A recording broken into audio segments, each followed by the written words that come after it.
Hello, good listeners. Welcome to Tales from the Mennonite Heritage Archives, a show about people, places, and events from Mennonite history. I'm your host, Dan Dick. Thanks for tuning in.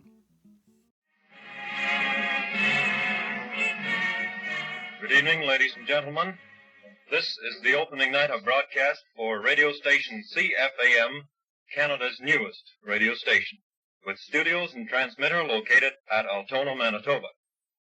A few minutes ago, the Premier of our province, the Honorable D.L. Campbell, threw the switch that officially put this station on the air at an assigned frequency. We now call on Bishop David Schultz of the Birchtaler Mennonite Church, who will give the invocation. Bishop Schultz. Dear radio family, I am privileged to speak to you tonight at the opening of our new radio station. I have no fair estimation as to how many listeners we would have tonight, but would imagine possibly 50,000 or more.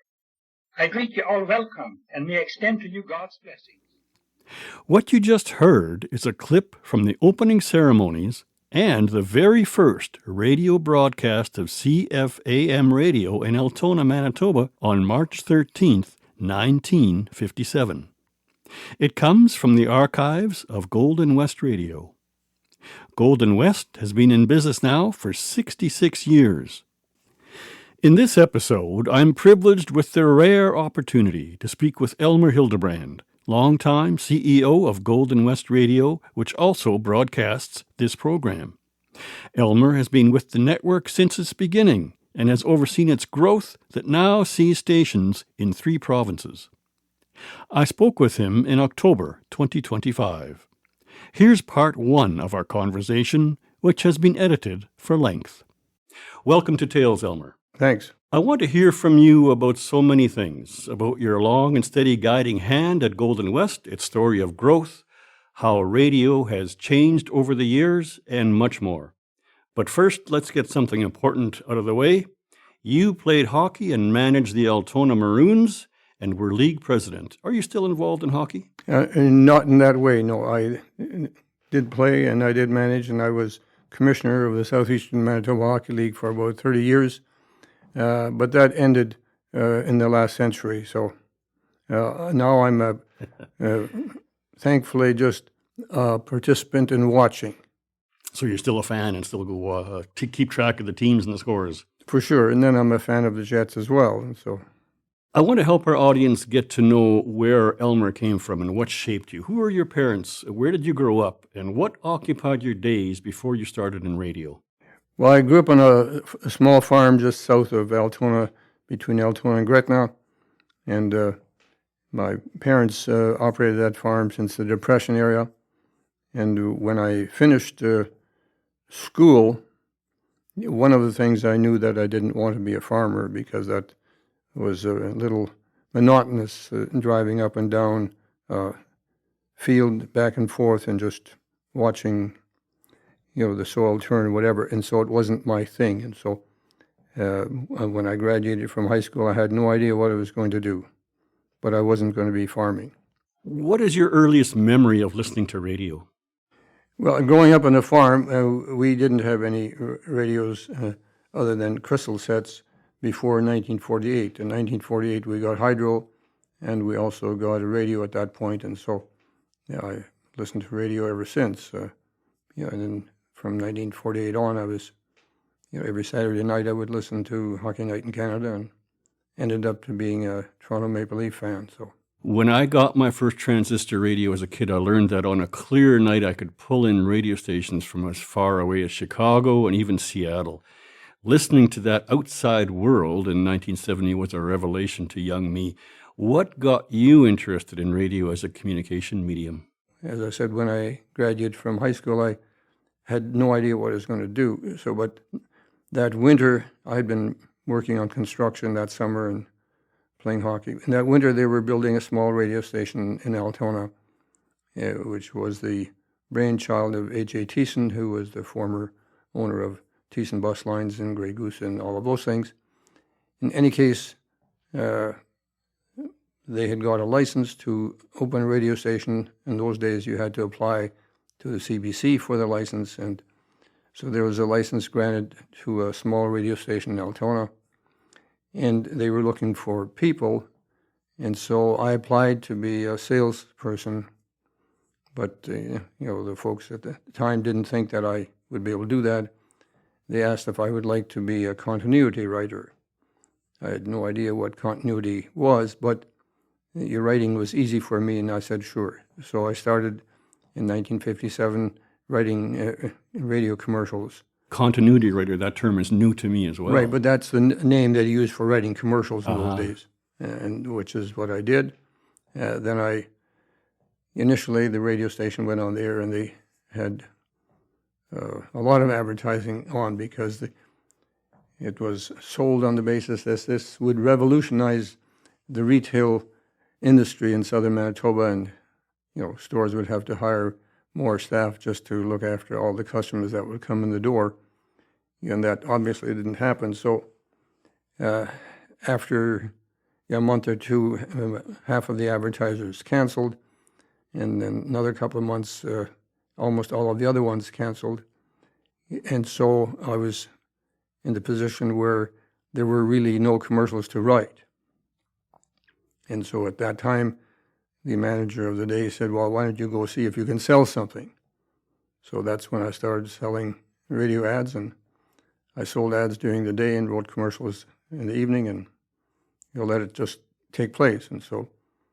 And after 3 or 4 years of doing that, and I actually started to see that this could be a career, and so that's when it all sort of started to move forward. Tell me what it was like to sell advertising in those days. Did you physically have a car and go visit potential advertisers, or no. on the phone, or how did that work? Well, you went to see people, and like if whatever you're gonna sell, mostly you have to talk to somebody, and that's still the same today. But no, I had a regular route. One day I would go to Steinbach, one day to Winnipeg, one day to Winkler Morden, one day to Rosenort and Morris, and so that's how I processed the entire schedule. And so for sure you had a car. In those days you paid 7 cents per mile for driving. So that's a lot of driving to sell a few ads. Well, yeah, but that's life. Yeah. The first of Golden West stations started up in Altona. At that time, it was known as Southern Manitoba Broadcasting. Yeah, Golden West, or CFAM, was the first Mennonite owned radio station in Canada. And, there's, from my recollection, there are no other Mennonite entities that are in the communication business.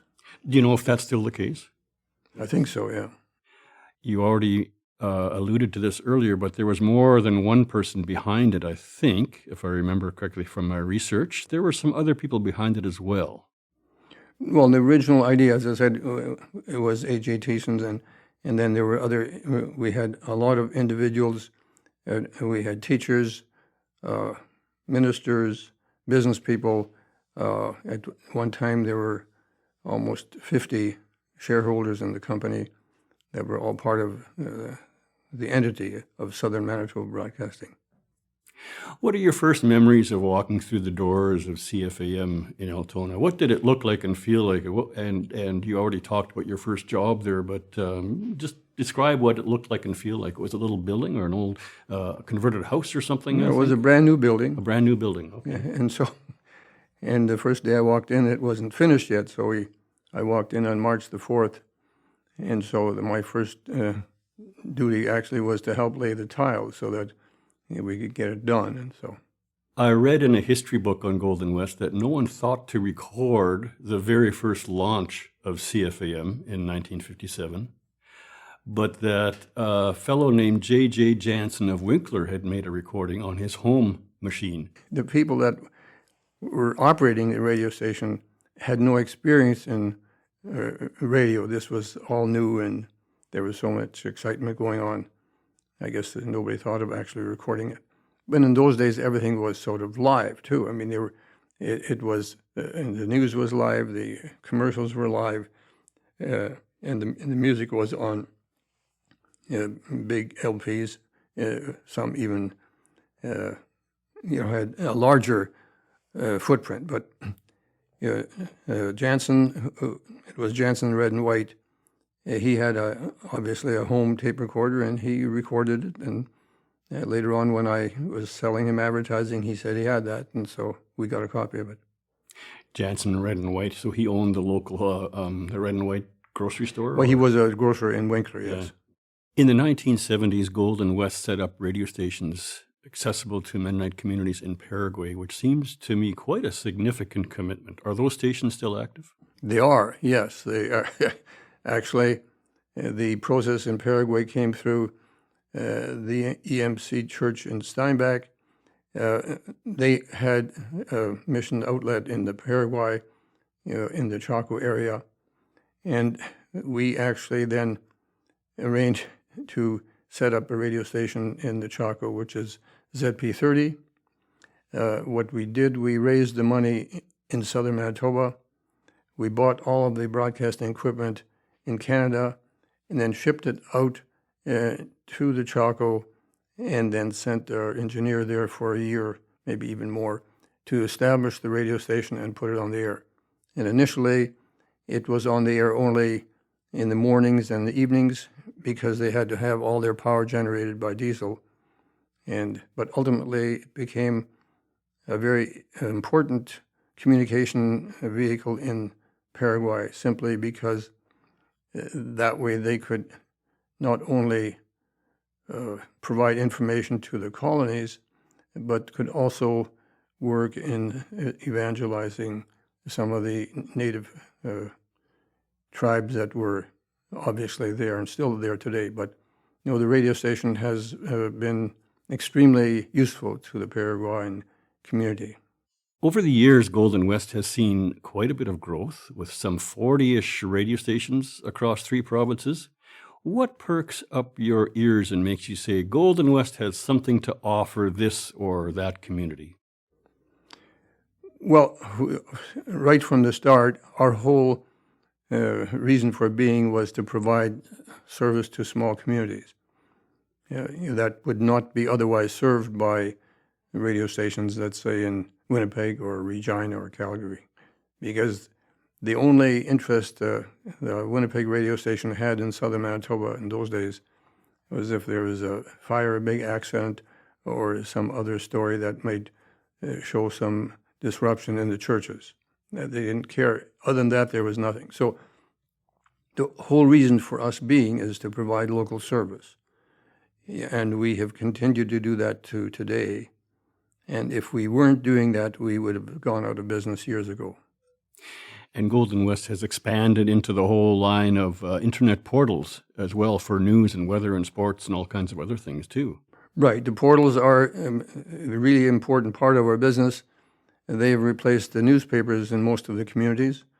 Most of the communities we operate in have no newspapers left, not even weeklies.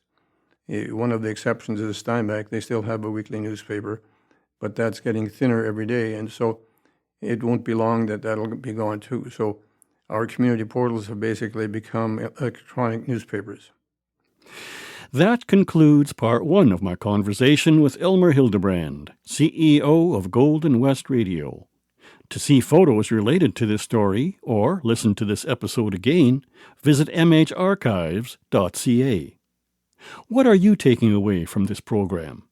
Let us know by dashing off an email to info@mharchives.ca. Hello, I'm Archivist Conrad Stace. The Mennonite Heritage Archives is a community-supported memory center that relies on donations from community members like you. To support this program and the preservation of Mennonite history, visit mharchives.ca and click on Support, or give us a call at 204-560-1998. Thanks also to our partners, Canadian Mennonite University, the Centre for Transnational Mennonite Studies, Mennonite Church Canada, and Golden West Radio. Thanks to the Tales team of Conrad Stace and David Klippenstein. Join me again next week for part 2 of my chat with Golden West Radio CEO Elmer Hildebrand when he shares his interests in Mennonite history. Thanks for listening.